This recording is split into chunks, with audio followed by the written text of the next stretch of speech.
In this episode, we talk about seasickness, what it is, how it affects you, and what to do if you or your crew is suffering from it while underway.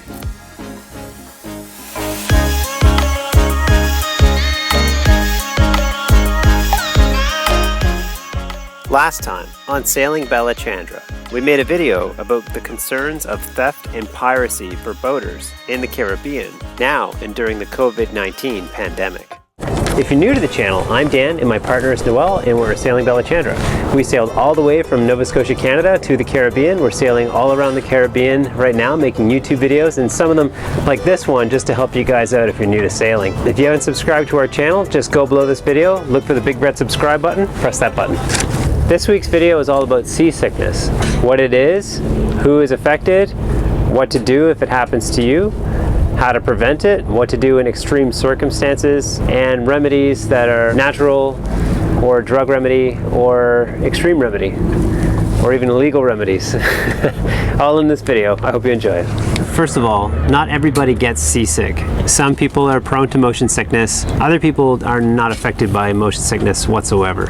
So really it's a case-by-case basis. But for the most part, seasickness is very, very common. Most of the people that we've taken on board our boat have dealt with it at one point or another, including Noel and myself.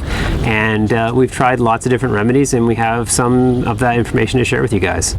Motion sickness is caused by repeated movements when traveling, like moving all around in a boat at sea. The inner ear sends different signals to your brain from those your eyes are seeing. These confusing messages cause you to feel unwell. You'll want to limit your time below deck as much as possible. Noel and I will prepare most of our meals in advance of departure, so we can eat while underway in the cockpit. Going below decks for any extended period of time takes your eyes off of the sea and off of the horizon, and can quickly create the effects of disorientation, which can lead to motion sickness. On a longer passage, when we're several days in, our inner ear and bodies will get used to the motion, and going below becomes less of a problem.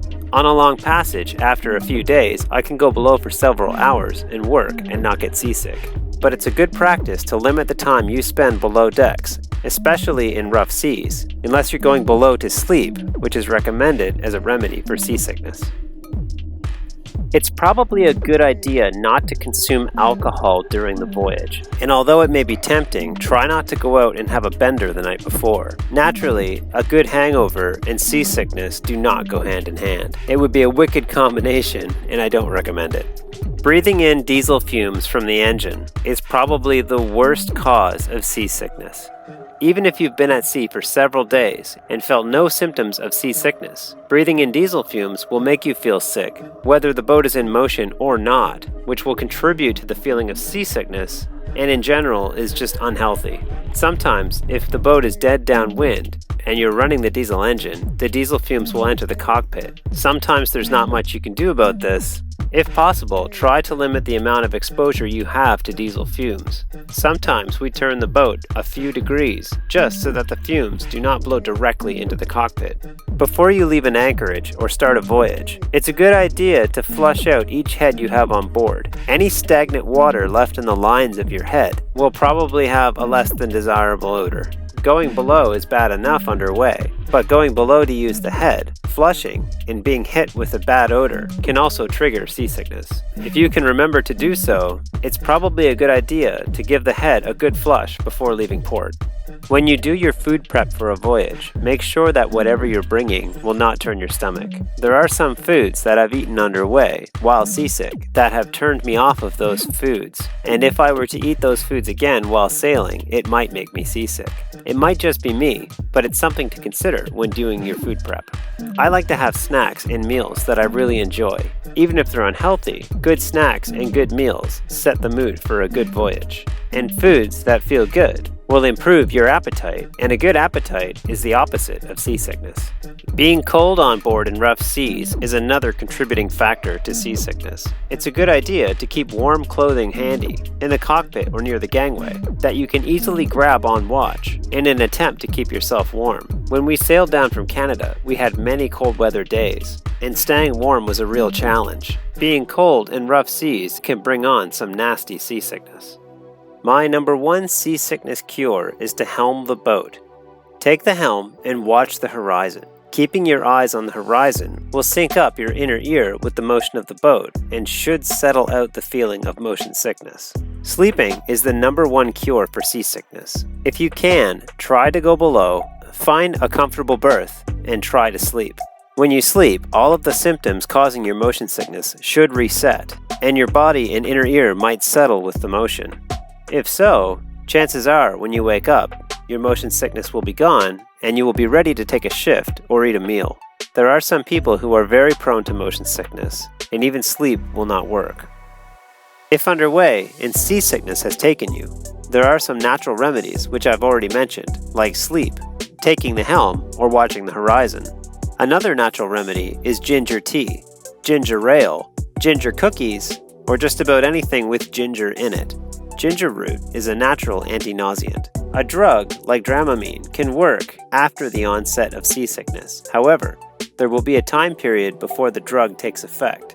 It's better to use seasickness medication in advance of your departure, but several of them should still be effective if taken after the onset of seasickness. There are various seasickness drugs available in different countries. A quick Google search will reveal the most common drugs available for motion sickness. They are Dramamine, SCOPOLAMINE, meclizine or bonine, diphenhydramine, cyclizine, and promethazine. Some drugs that are available in Canada are not available in the United States. In Canada, we can buy Dramamine and SCOPOLAMINE, but drugs like bonine, cyclizine, and promethazine are not available at a pharmacy. When we had first left Nova Scotia, the sea state was pretty wicked. We left the end of October. It was cold and there was like 2-meter waves and it was just blowing like crazy. We always had wind on the nose and we were just beelining it, trying to make it for our Bermuda window. We tried a few different seasickness remedies at the time, scopolamine patches. So with those patches, you have to put it on 12 hours before actually heading out on your voyage. So the patches just go right behind your ear, you stick it, you leave it, and you're seasickness free for 3 days straight. It was pretty amazing to think that we wouldn't have any seasickness for 3 days. But after day 1, you start to notice that your mouth will start to get a bit cottony. After day 2, you barely can taste food anymore.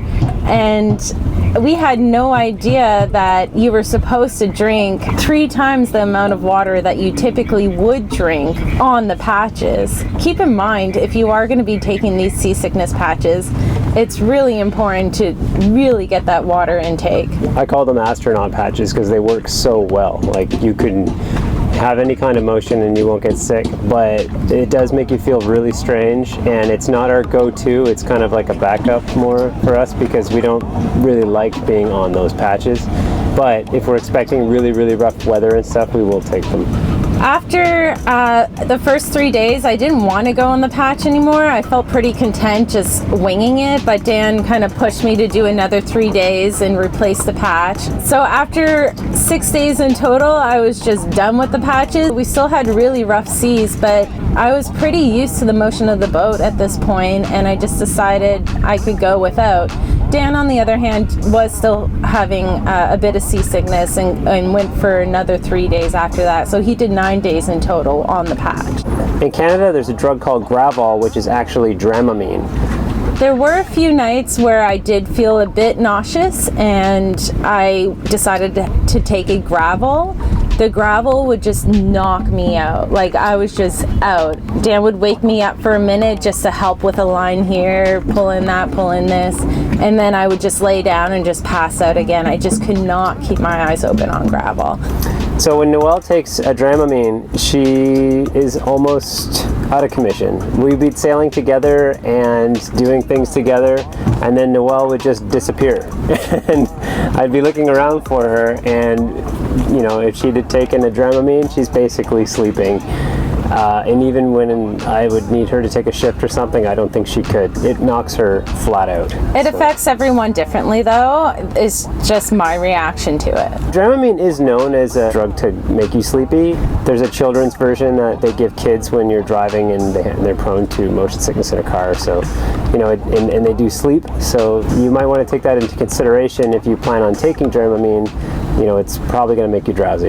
Yeah. Another common seasickness remedy are these bracelets that you can wear on your arm. C-bands are knitted elasticated wristbands with a plastic knob which exerts pressure and stimulates the P6 or Niquan acupressure point. It has been proven that pressure on this point relieves nausea and vomiting. We have them on board Balachandra, and Noel and I have tried them, but we haven't tested them in rough conditions as we haven't noticed any change when wearing them. However, I've spoken with people who swear by these, and apparently they are very effective with seasickness prevention. Now let's talk about prevention. If you plan to take motion sickness drugs like Dramamine or SCOPOLAMINE, it's important to read the label and take your dose early. Most drugs taken orally may take up to an hour for its effects to kick in. You'll want to make sure that your seasickness protection is actively working for you when you hit those rough conditions. With SCOPOLAMINE, you'll want to apply the patch 12 hours before leaving port. This is preparation and forethought. If you take the patch too late, it may not be effective. Do as much food prep as possible before leaving on a long trip. Sometimes cooking underway is a pleasure, especially in light conditions. But anytime Noel and I plan to sail in the open ocean, we do plenty of food prep, expecting rough conditions, as the sea is unpredictable and you never know. Try to keep at least some articles of warm clothing handy. You don't want to be below digging through lockers to find a sweater or jacket while underway, and sometimes cold weather can come on unexpectedly. It's a good idea to have a couple articles of warm clothing handy and ready to go. Make sure that everything you will need on hand underway is either in the cockpit or easily accessible from the cockpit. Items like binoculars, winch handles, sailing gloves, a bottle of water, your life jacket, a tether, your camera, or anything else you think you need underway. Limiting how much time you spend below is a good prevention for seasickness. Have a few good snacks that you enjoy at the ready. Good snacks to help improve your appetite is always a good thing when combating seasickness. Don't go on a bender the night before and get hungover. Hangovers and seasickness just don't mix. You can harden yourself against seasickness through experience and time in motion. What I mean is, if you're on anchor or on a mooring ball and your boat is moving constantly, chances are when you go out sailing, you're already used to the constant motion and the feel of the boat. You may not get seasick. But I can say with absolute certainty that the more time you spend sailing or at sea, the less likely you will come down with seasickness while sailing. Like anything with time, you just get used to it. Your brain and your body adapts to the constant motion. We do carry one extreme drug on board in our first aid kit called ONDANZETRON. This is a prescription over-the-counter drug I was given by my doctor before leaving Canada, with the instructions that if someone were to get violently seasick, this drug should help them. However, it's very potent. This is the drug that is offered to patients undergoing chemotherapy to prevent nausea. So far, no one on board Balachandra has taken this drug. We haven't seen a case of seasickness that extreme. But in extremely rough seas, and if myself or Noel were to have a severe case of seasickness, limiting us from controlling the boat and borderline life-threatening, a drug like this might help us out and we could regain control and save our lives. It's an extreme scenario, but at least we know this is available to us if we need it. In Canada, the leafy green stuff is legal. I'm not going to say what it is, but it's legal. And if you take 1 or 2 puffs of it, just enough to help you with seasickness. You just don't want to overconsume it as it may throw you off your game. Yeah, it's also a reason why cancer patients use it. It has anti-nausea effects and it can settle out motion sickness. It's an alternative remedy, I guess, maybe a legal remedy, but it is a remedy and it's worth considering if you have it. Thanks for watching. If you like this video, please don't forget to subscribe. Just go below this video, look for the big red subscribe button, press that button, and if you want, you can leave a like or a comment below. And if you haven't checked out our Patreon page, it's always a good time to do so. Patreon is a place where you can give back if you like the videos we make and you want to support us. Thanks. See you later. In Canada, we buy Gravol. In the US, you would call it Dramamine. Dramamine. Dramamine. Dramamine. You can put this in the outtakes.